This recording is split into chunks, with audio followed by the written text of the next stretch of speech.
할렐루야. 우리 사순절기 동안 하나님 말씀 붙잡고 한 뼘이라도 예수님도 닮아갑시다. 예.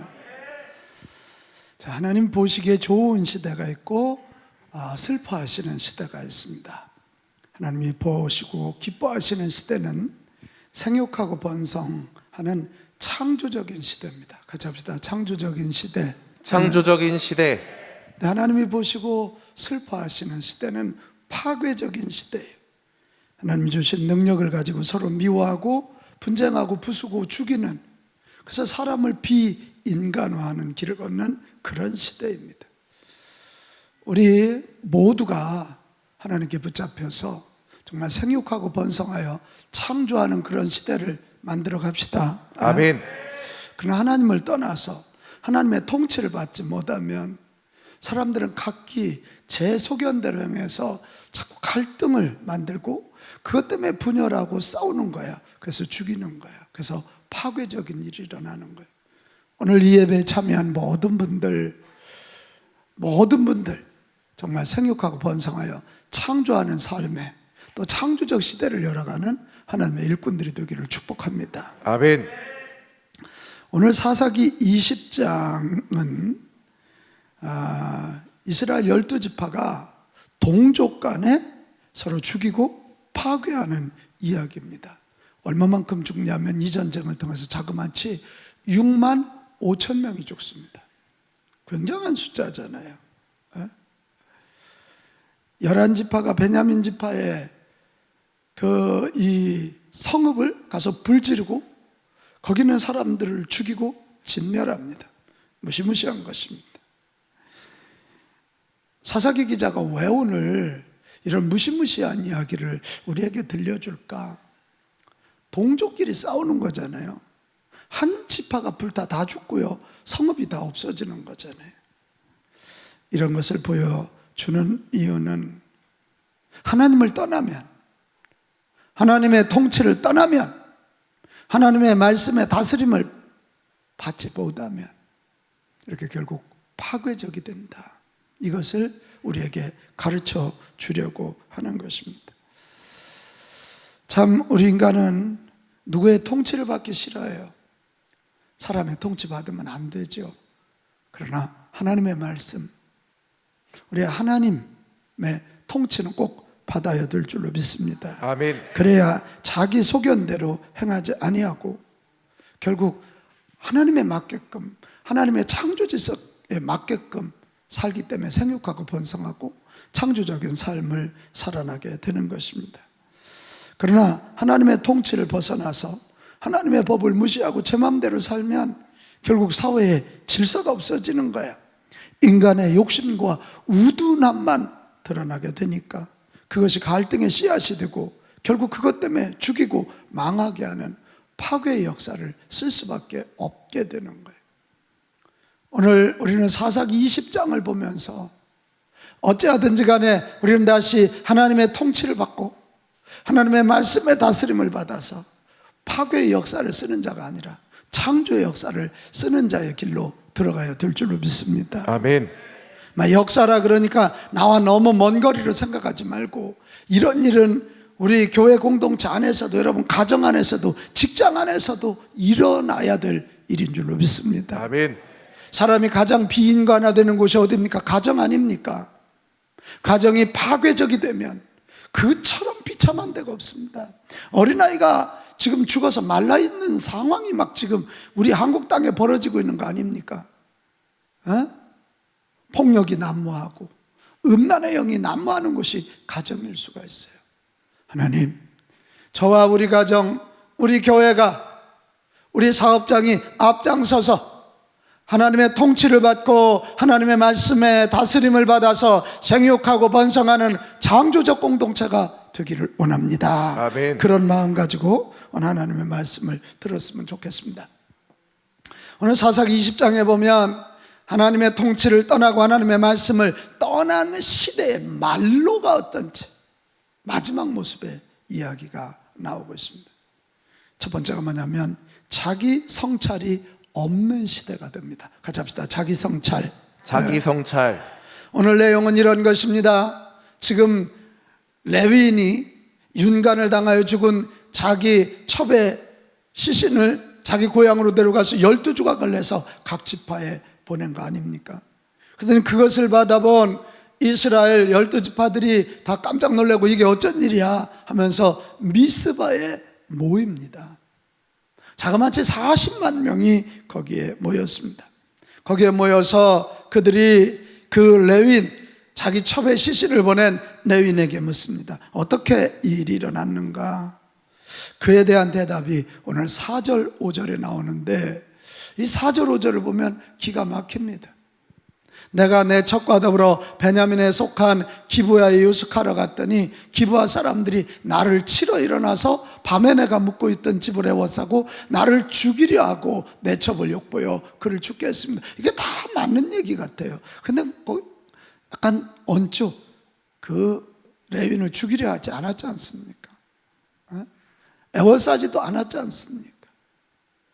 근데 이 얘기를 읽으면서 좀 섭섭한 건 자기의 잘못에 대한 이야기는 한마디도 없는 거예요. 굉장히 비겁한 녀석이었잖아요. 자기 사랑하는 여인이 윤간당할 때 그는 집안에 있었잖아요. 잠을 자고 있었잖아요. 레위인이라면 제사장, 오늘날로 말하면 목회자들인데 율법에 이 시신을 만지면 안 됩니다. 근데 그 시신을 훼손해서 12조각을 나눠줬다고요? 엄청난 큰 범죄입니다. 자기 잘못에 대한 반성은 요만큼도 없는. 여러분, 하나님의 통치, 하나님의 말씀을 떠나면 사람들은 양심이 죽고 영이 죽어서 죄가 보이질 않습니다. 그래서 자기 성찰이 없어요. 그것만이 아닙니다. 그의 이야기를 듣고 있던 이스라엘 자손들이 40만의 10분의 1, 4만 명의 군사를 뽑아서 베냐민 지파 기브아 사람들을 징계하려고 합니다. 여러분, 이 상황이 일어났으면, 나라에 이런 일이 일어났으면 모두가 자성하고 회개해야 되는 거야. 어쩌다 우리나라가 이렇게 됐냐? 우리나라는 보통 나라가 아니라 하나님이 선택하신 제사장 나라 아닌가? 이러고 막 그 회개 운동이 일어나야 되는데, 자기들은 뒤로 쏙 빠지고 베냐민 지파만 죽일 놈들, 기브아 지파만 못된 놈들 지금 이러고 나오는 것입니다. 더욱 기가 막힌 건 베냐민 지파 사람들이었어요. 오늘 13절 14절에 보면 뭐라고 그러냐면, 그 나머지 11지파가 베냐민 지파에게 말합니다. 기브아 지파 사람들 내놔라. 그들을 죽여서 악을 제거해야 되겠다. 그래서 베냐민 지파도 우리 지파에서 이런 일이 일어났다니 정말 죄송합니다. 그리고 그 악한 불량배들을 내놓으면 되는데, 베냐민 지파가 뭐라 그래요? 그들의 영자 이스라엘 자손의 말을 듣지 아니하고, 자 14절은 같이 읽습니다. 시작. 도리어 성읍들로부터 기브아에 모이고 나가서 이스라엘 자손과 싸우고자 하니라. 도리어란 말이 중요해요. 같이 합시다. 도리어. 아니 감히 니놈들이 우리를 정죄하려고 그래? 이러면서 지금 베냐민 지파 요만큼 회개하지 않습니다. 여러분, 이 정도 되면 쌈나기 직전이면 기브아 사람들이 나서서 우리가 잘못했다고 해야 되는데 그러지 않아요. 그 불량배들, 저희들이 잘못했습니다, 저희들 죽여주십시오 이러고 나와야 되는데 한 사람도 회개가 없습니다. 동성애, 윤간, 살인, 하나님이 얼마나 싫어하는 죄가 지금 벌어진 거예요. 근데 한 사람도 회개하지 않아요.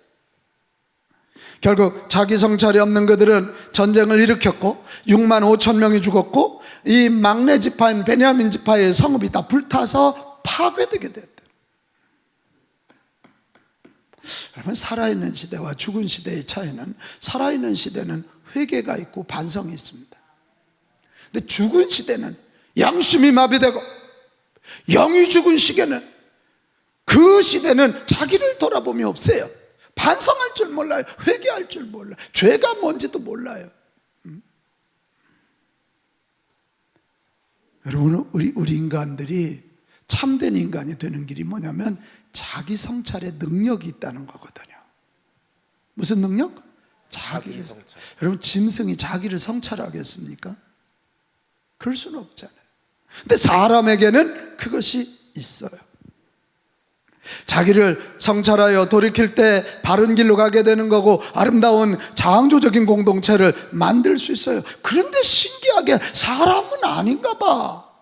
여기 도리어 이 말이야. 자기가 회개할 때 도리어 못 낀 친구가 성낸다고. 차마 반기라고는 할 수 없어요. 못된 짓 한 사람이 도리어 성을 내는 거야. 그러면서 자꾸 갈등이 일어나고 자기의 무죄함을 드러나고 하다 보니까 싸우게 되는 거야. 여러분, 정말 승리하는 인생, 복된 인생 되기 원하거든 자기 성찰 잘하고 삽시다. 아멘. 인간의 이 지능 쪽을 연구한 하워드 가드너 박사가 그런 얘기했어요. 우리는 되게 인간 지능 그러면 IQ만 얘기하는데 아니라는 거예요. 8가지 지능이 있다는 거예요. 8가지. 그 8가지 지능이 뭐인가 하면 언어 지능, 논리 수학 지능, 공간 지능, 음악 지능, 신체 운동 지능, 인간 친화 지능, 자기 성찰 지능. 이게 여기 들어있네요. 자연 친화 지능이 있다는 거예요. 근데 이 하워드 가드너 박사가 보니까 성공한 1% 사람들에게 있어서 이 8가지 지능 중에 가장 높은 지능이 뭔가 봤더니 바로 이거 자기 성찰 지능, 메타인지. 여러분, 메타, 우리 회개란 말이 성경 원어로는 메타노이아거든요. 돌이킨단 말이거든요. 메타인지라는. 우리는 IQ가 높아야 성공할 것 같지만 IQ 높은 사람들은요 더 교묘하게 사기칠 수 있고요 더 하나님한테 대들 수 있어요. 그러나 메타인지가 있는 사람은 하나님 앞에 서서 내 장점이 뭔가 내 약점이 뭔가를 얼른 알아보고 살 길과 죽을 길을 얼른 돌이켜보는 거예요. 그러니까 성공하는 거예요. 여러분, 성경이 왜 그렇게 회개의 교리를 많이 가르칠까요? 성경에서 가장 큰 소리로 외치는 게 회개하라 돌아오라 회개하라 돌아오라예요. 그리고 성경의 가장 많은 부분이 회개하라 돌아오라. 같이 합시다. 회개하면 살고 회개하지 않으면 죽는다. 그래서 돌아오란 말이야. 회개하고 돌아와. 그러면 죄 용서해주고 너를 살려주리라. 이게 제가 가만히 이 말씀을 묵상하다 깨달은 게 이게 하나님의 선물이구나. 인간을 인간답게 하려는 하나님의 놀라운 지혜이구나. 그래서 그렇게 회개하라 말씀하시는구나. 그 생각이 들었어요. 여러분, 지금이 사순절기야. 이 사순절기는 IQ를 늘리거나 돈을 잘 버는 지능을 개발하는 때가 아니라 메타인지, 자기 성찰, 이 자기 성찰 지능을 높이는 때임을 기억하시기 바랍니다. 아멘. 여러분, 자기 성찰의 지능을 높이는 방법은요 일단 잣대가 필요하잖아요. 뭔가 잣대가 있어야 거기에 맞춰서 옳고 그른 거 판단하면서 그거 가지고 자기를 돌아볼 거 아니냐고. 여러분, 성경이 얘기하는 자기 성찰의 잣대는 2가지입니다. 하나는 하나님의 말씀입니다. 말씀이에요. 그래서 성경은 그렇게 말씀이 법처럼 많이 쓰여 있어요. 법이라는 건 어때요? 법이라는 건 최소의 윤리예요. 지키지 않으면 제재가 들어가는 거예요. 그래서 우리가요 나를 돌이켜볼 때 자꾸 변명하려고 하지 말고 합리화하려고 하지 말고 하나님의 말씀을 딱 열어놓고, 여러분, 이 예배 와서 하나님의 말씀을 딱 듣고 잘못됐으면 얼른 회개하고 돌이킵시다. 아멘. 네? 그래야 돼. 이 말씀은 하나님의 창조 원리예요. 아내들이여 남편을 존경하라. 남편들이여 아내들을 내 몸같이 죽도록 사랑해라. 그랬으면 사랑하면 되고 존경하면 되는 거예요. 거기에서 벗어나거든 얼른 돌이켜야 돼. 자꾸 합리화하지 말아요. 저 인간이 인간 같지 않아서요. 그럼 하나님은 그러실 거예요. 너는 우리는 이 성경을 붙잡고 성경대로 사는 사람들이에요. 동의하시면 아멘 합시다. 아멘. 또 하나의 잣대는 예수님이세요. 말로만 하면, 글로만 하면 어려우니까 예수님이 오셔서 그 말씀대로 사시고, 그 예수님이 오셔서 하나님의 자녀는 어떻게 사는지 샘플이 되어 주셨단 말이에요. 그래서 이 사순절은 40일을 정해놓고 예수님을 기대하고 예수님을 따르고 예수님을 닮기 위하여 묵상하는 절기란 말이에요. 이게. 아멘. 예수님의 삶을 보고 그거와 다르면 얼른 회개하고 돌이키면 됩니다. 얼른 회개하면 돼요. 그러면 살아요.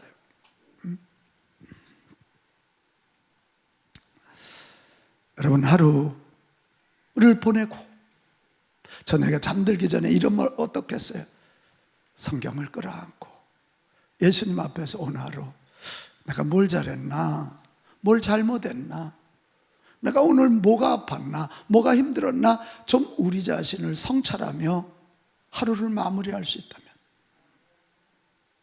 그분은 갈수록 주님 쓰시기에 합당한 일꾼들이 될 것이고, 아멘. 그런 사람을 통해서 파괴가 아니라 창조의 역사가 일어날 줄 믿습니다. 아멘. 또 하나, 이 하나님의 통치가 떠난 시대의 말로는 감정을 다스리지 못하는 그런 시대, 감정의 노예가 되는 시대가 열려버리고 맙니다. 오늘 사사기 20장의 놀라운 현상은요, 그 사사들이 나와서 싸울 때는 그렇게 안 모이던 이스라엘 백성들이 지금 미스바에 40만 명이 몰렸어요. 왜 몰렸냐면 여기 보면 1절, 2절, 8절, 11절에 보면 일제히 일어나 하나같이 일사불란하게 일어나는 거예요. 11지파에게는 베냐민 지파라는 공격 지점이 생기니까 총화단결하여 증오의 물결을 일으키고 있는 거예요. 증오의 물결. 이거 요즘 우리가 어서 많이 보는 거 아닙니까? 누구 하나 잘못하면 막 우리 대단하잖아요. 거룩한 분노 필요하지만 우리가 잘못된 증오의 물결, 이거 조심해야 될 일이거든요. 감정이에요. 이에 베냐민 지파도 일체단결합니다. 성경을 보면쓰면 죄인들을 넘겨야 되는데 베냐민 지파가 자그마치 2만 6천 명의 병력을 모으고요, 그 2만 6천 명 중에는 700명의 왼손잡이 특공대가 있어요. 돌을 던지면 그냥 골리앗의 이마를 맞추는 것 같은 왼손잡이들이 거기 있었다. 상식적으로 생각해도 40만 대 2만 6천 명, 게임이 드는 숫자가 아닌데도 싸우려고 합니다. 양쪽 다 감정적이에요. 이성적으로 합리적으로 생각하지 못하는 거예요. 여러분, 그렇습니다. 말세가 올수록 사나운 시대가 된다는 거예요. 왜요? 감정에 붙잡혀서 감정의 노예인 거예요. 술 취한 사람 태워줬더니, 경찰이 태웠더니 세상에 술 취한 녀석이 핸드폰을 가지고 택시의 뒤통수를 막 이게 가격하는 일이 엊그제 일어났지 않습니까? 이 사회가 사나워지고 악해져요. 왜? 다 감정을 따라서 살기 때문에. 응?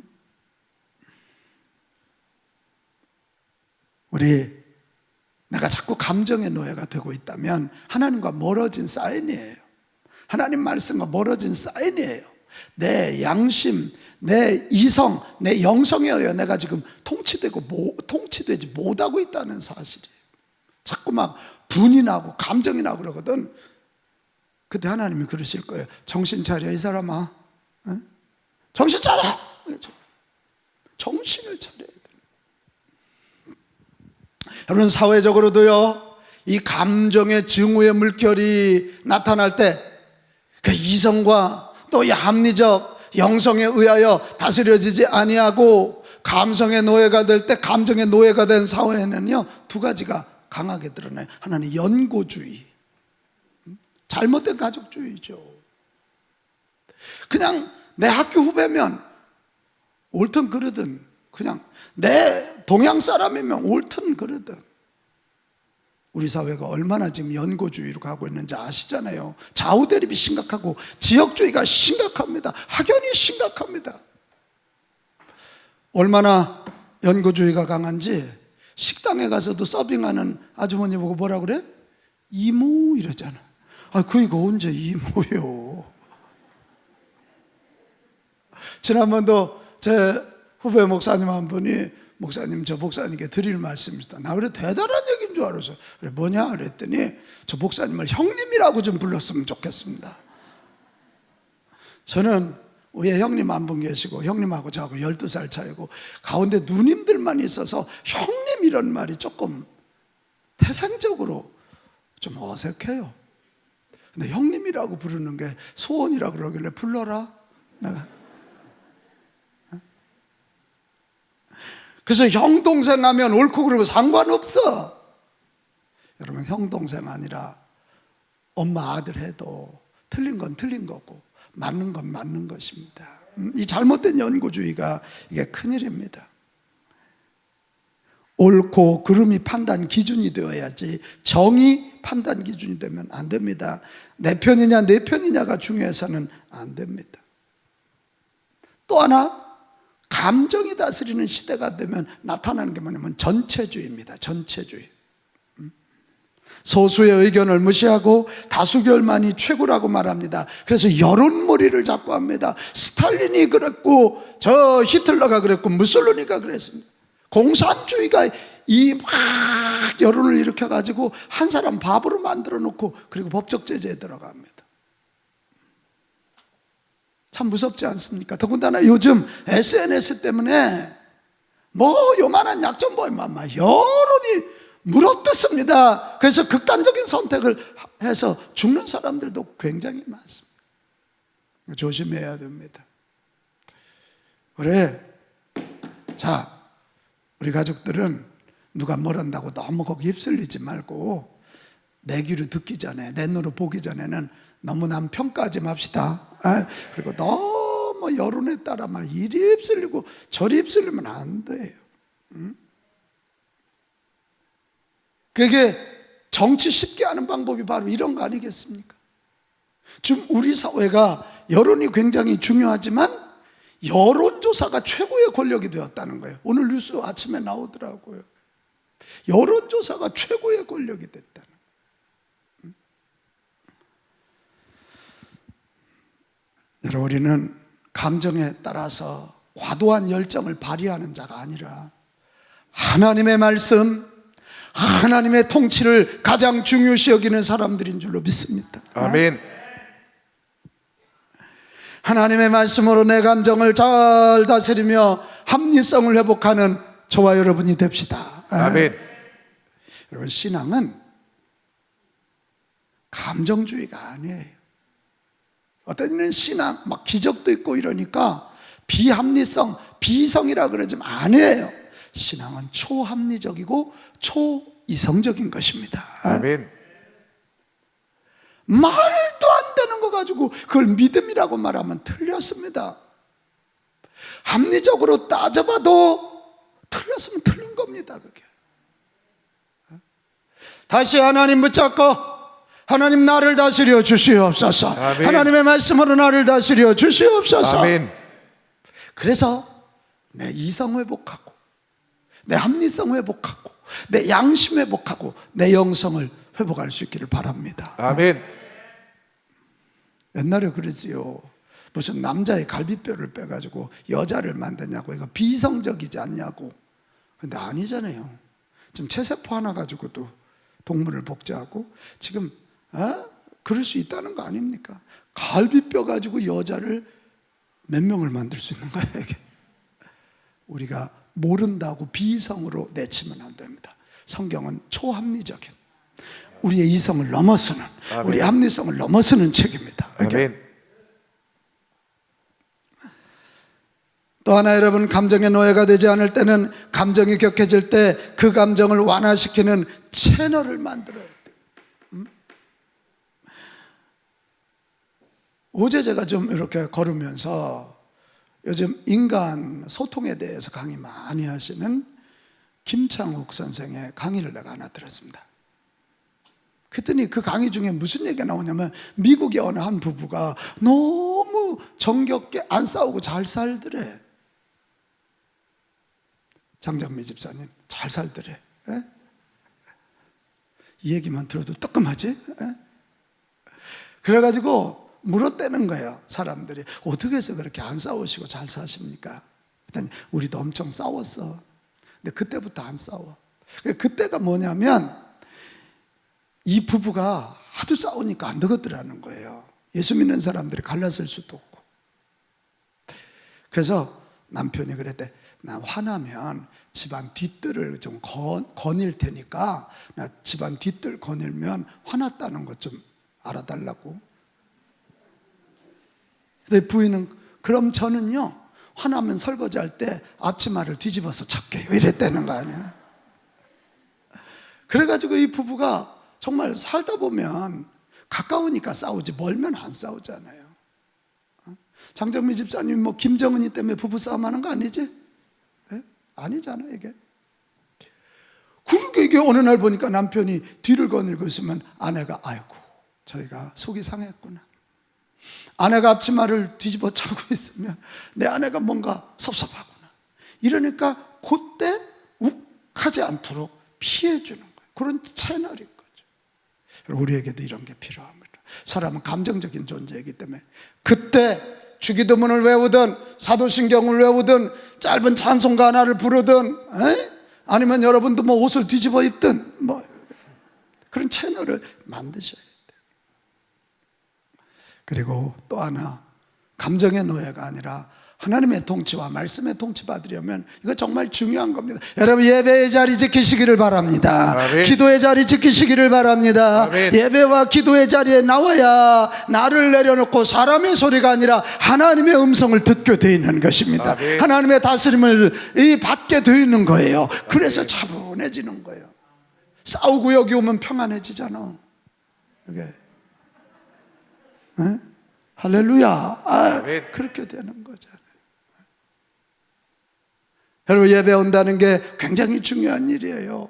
저 수원에서 저 아버지 엄마 아들 셋이 저 위에 앉아 있어요. 어제 김미경 강사가 그 얘기를 하더라고요.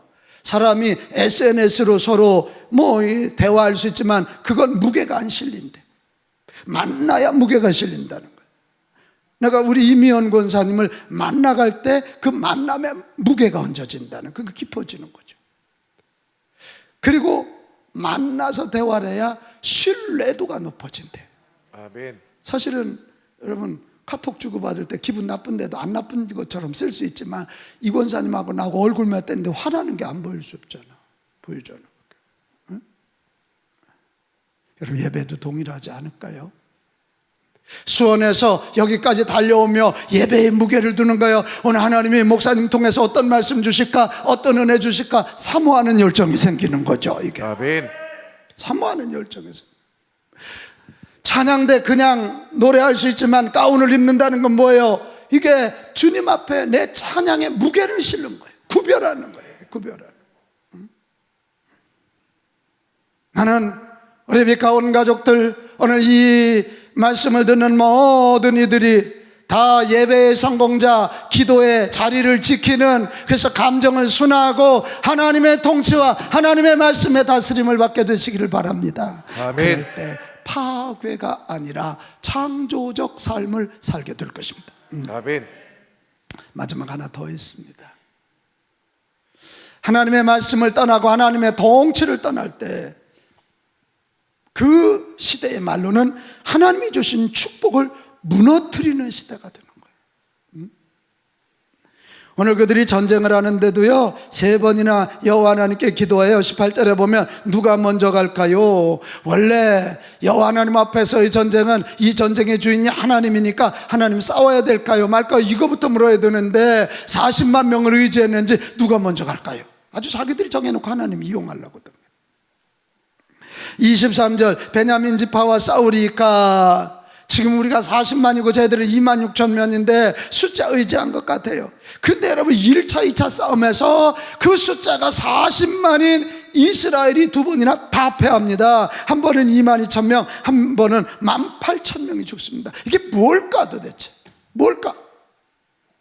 하나님은 감정을 가지고 형제를 응징하려고 하는 이스라엘, 하나님의 허락 없이 전쟁하는 그들을 응징하면서 심판하여 깨닫게 하시는 거예요. 그러니까 마지막 세 번째 기도가 뭐냐면 28절, 비로소 바른 기도예요. 베냐민 지파와 싸우리까 말릴까. 싸우는 게 하나님 뜻이요, 안 싸우는 게 하나님 뜻이. 그랬더니 싸워라, 내가 베냐민 지파를 네 손에 붙이리라. 그래서 결국 그들이 가서 2만 6천 명 중에 2만 5천 명을 죽이게 됩니다. 그리고는 결국 베냐민 지파가 살던 성읍을 다 불사릅니다. 멸절시킵니다. 48절에 보면 불살랐더라, 파괴해버리고 마는 것입니다. 이처럼 하나님을 떠나 그분의 통치를 떠나 제멋대로 사는 사람들의 마지막의 모습은 하나님이 주신 형제를 파괴합니다. 하나님이 주신 12지파의 성읍을 파괴합니다. 하나님이 주신 축복을 무너뜨리는 것이에요. 하나님이 우리를 자녀 삼으시고 사랑하여 주시고 능력을 주시는 이유가 뭡니까? 파괴하라는 게 아니에요. 하나님이 주신 축복을 쌓아가고 쌓아가고 쌓아가고 쌓아가라. 아멘. 그래서 이 땅에 하나님 나라가 되게 하라. 아멘. 이 땅에 바른 나라가 되게 하라. 아멘. 이 땅에 축복의 나라가 되게 하라. 그거예요. 아멘. 여러분을 그 가정에 시집 보낸 이유, 그 가정에 장가 보낸 이유가 뭐냐? 생육하고 번성하는 축복의 가정을 세우라, 이거예요. 아멘. 우리가 이렇게 교회 공동체로 모이는 이유가 뭡니까? 영혼을 구원하고 이 땅의 축복의 통로가 되는 교회를 세워가라, 아멘. 이것입니다. 교회를 세워가라.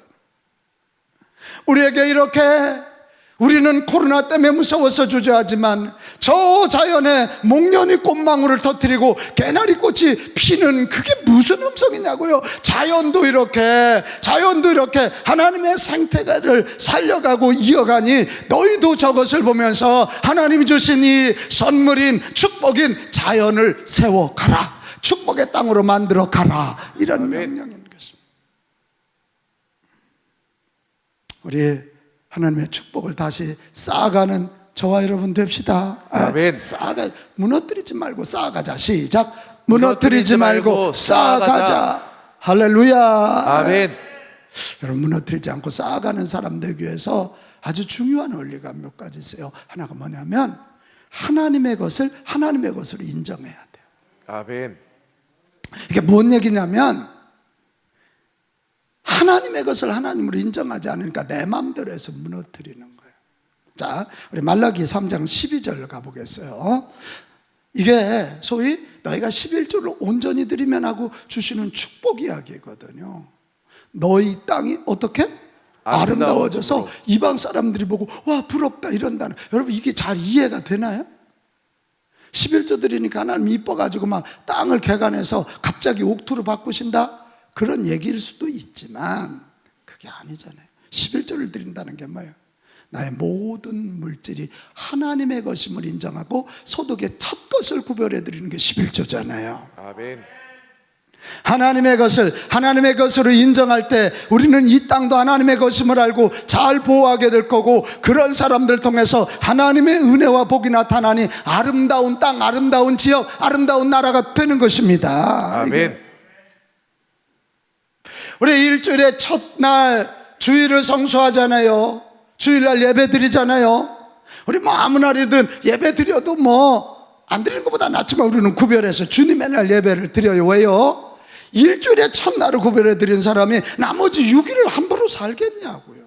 하루에 첫 시간 새벽 기도를 드리는 사람이 나머지 시간을 함부로 살겠냐. 여러분, 하나님의 것을 하나님의 것으로 구별하십시오. 그것이 아멘. 축복을 다시 쌓는 시작입니다. 또 하나, 이 땅에 하나님의 축복을 세우기 위해서는 이 땅을 위하여, 내 이웃들을 위하여, 내게 허락된 공동체를 위하여 축복하며 중보하며 기도하십시오. 아멘. 자, 잠언서 11장 11절. 성읍은 정직한 자의 축복으로 인하여 뭐 한다고요? 진흥하고. 한 도시가, 한 지역이 사는 길이 뭐냐? 자꾸 축복, 서로 복을 빌어주려는 거예요. 중보한다는 말이 뭐예요? 하나님께 이 땅을 위하여 기도하고 또 하나님의 말씀을 가지고 그 땅을 축복해 주는 거예요. 여러분, 가정이 잘 되기 원한다면 이 말씀 꼭 기억하십시오. 가정에서 자꾸 축복의 말, 생명의 말, 사랑의 말 전하십시오. 전하십시오. 그 말로 막 채워야 돼. 근데 안 되기 원하면 어떻게 해요? 악한 자 입으로 말미암아 뭐 한다고요?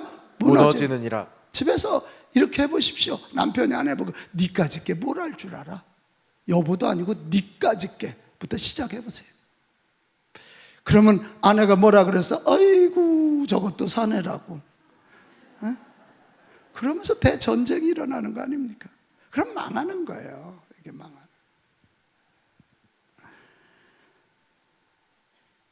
정말 예수님의 마음을 가지고 내게 주신 공동체에 복된 말, 의로운 말, 선한 말로 가득하게 합시다. 그를 위하여 기도해 줍시다. 그를 위하여 축복해 줍시다. 아멘. 어젯밤에 우리 권사님 두 분 급하게, 한 분은 남편이 38.4도 이게 신장이 다 망가졌어요. 투석도 안 될 정도. 근데 열이 38.4도니 얼마나 힘들어. 한 권사님은 아들이 31인데 간경화가 와가지고 간이 굳어버렸어. 그러니까 피를 막 토하는. 제가 전화로 급히 기도해 줬습니다. 위로했습니다. 그랬더니 한 권사님은 목사님과 비가온 교회 기도해 주셔서 제가 견뎌요. 한 권사님은 1시간 후에 목사님 우리 아들이 피가 멈췄습니다. 아멘. 중보해주고 축복해주고 기도해줄 때 세워집니다. 아멘. 하나 더 있어요. 이 땅을 소위 하나님의 축복의 땅으로 세워가기 원하고 공동체를 그렇게 하기 원하면 실제로 무언가 하시길 바랍니다. 말만 하지 말고 같이 합시다. 실제로 무언가 하자. 아멘. 실제로 무언가 해야지. 예? 우리 안미정 권사님이 윤길 권사님은 여보 사랑해. 저 연세에 그렇게 하는 것도 굉장하지. 예? 근데 그것만이 아니라 윤길 권사님이 좋아하는 도다리 쑥무침 뭐 이런 실제로 뭔가 실제로. 야, 제가 어제 굉장히 기쁜 소식 들었어요. 작년에 왜 여기 가정의 달 꽃들도 바람도 우리 지환이가 나와서 특수 20살 먹은 이 자폐아이잖아. 근데 그 엄마 갑자기 생각이 나네. 전화를 했더니 목사님 그러잖아도 감사 전화 드리려 오늘 10시 예배 드리고 갔거든. 지환이가 취직이 됐어요 주더라고. 응? 그 무슨 취직이요? 그랬더니 너무 신기한 건 작년까지 노래를 한 곡을 외우려면 1년이 걸렸는데 금년에는 벌써 2곡째를 외우고 있대. 그러면서 지환이에게 운동 삼아 엄마가 탁구를 가르쳤는데 글쎄 이 아이가 장애인 탁구 선수가 돼서 월급이 나오기 시작한대. 그래 아까 와서 인사하고 가길래 지환아 월급 타면 목사님 라면 사줘 그랬더니 네 이러고 하더라고. 그 엄마가 뭔가를 한 거예요. 노래를 가르치고 찬양을 가르치고 탁구를 가르치고 무언가 한 거예요. 나는 우리 예수 믿는 사람들이 말꾼에 머무르지 말고 무언가 행동하는 주의 백성들 되기 바랍니다. 아멘. 금년에 우리 교회가 5대 행동 강령을 정해놓고 실천해 보자고 하는 거예요. 5대 행동 강령. 뭔가 해야죠. 하나님께 첫것 드리기, 새벽기도 주일 성수 11, 가족을 사랑하기, 가정예배 격려와 칭찬하기, 목장원을 축복하기, 목장원 신방 말씀 샤우팅, 이웃에게 생명 전하기, 4명에게 전도해 2명 결실 맺고 교회 나라 위해서 중보하기, 코로나 종식되게 하시고 미자립교회 자립되게 하시고 다음 세대가 불같이 일어나게 하소서. 자, 한번 외치겠어요. 하나님께 첫것 드리기. 정신을 차려주세요. 하나님께 첫것 드리기. 가족을 사랑하기. 목장원을 축복하기. 이웃에게 생명 전하기. 교회와 나라를 위해 중보하기. 할렐루야. 아멘. 자, 사랑하는 여러분, 파괴자가 되실랍니까? 창조적 삶을 사는 자가 되겠습니까? 오늘 이 사순절에 다시 하나님 붙잡고 다시 하나님 말씀 앞에 엎드려 다시 하나님 앞에 기도합시다. 하나님, 하나님의 영 성령을 내게 부어주셔서 성령님이 나를 통치하여 주심으로 파괴자가 아니라 창조적인 인생, 창조적인 가정, 창조적인 교회 되게 하여 주옵소서. 아멘.